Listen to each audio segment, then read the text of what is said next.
This is Wild About Utah. At the end of last February, I was delighted to see hundreds of Canada geese settling into the swampy fields by the Logan airport. There was still snow on the ground, but the message was clear. Spring was just around the corner. Soon, the mated pairs would be building their nests and beginning to raise their families. Interestingly, just as the goslings are starting to grow their first feathers, the parents are losing theirs. The adults will discard their frayed and somewhat battered flight feathers before growing a whole new set. This molting process takes 4 to 5 weeks, during which time the geese simply can't fly. This is when the folks at the Department of Natural Resources get out their airboats at Ogden Bay. It's time to round up the flightless geese and slip a small band on their leg.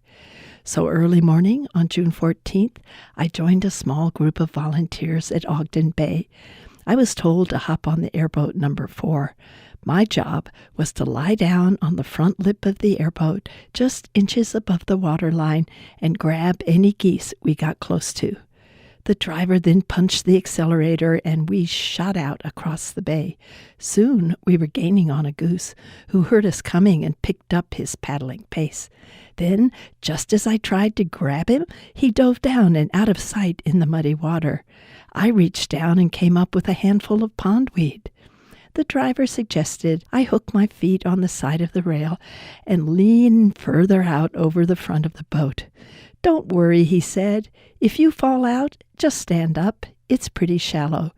The airboat didn't have any brakes, but he promised to circle back and pick me up.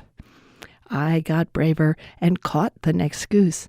I think the goose was as surprised as I was. I was expecting a fight, but no. The geese settled quietly into a crate, and we were off and going after the next goose. It turns out the shallow water was the key to our success. Under ordinary circumstances, a goose can dive out of reach 30 to 40 feet underwater. By the end of the roundup, the Department of Natural Resources will have caught, banded, and released about 2,000 geese. What we learned from the banding project is that the Canada geese now in Utah will not be going to Canada. Most of the geese banded in Cache Valley will spend the rest of the year in Idaho along the Snake River between Idaho Falls and Twin Falls.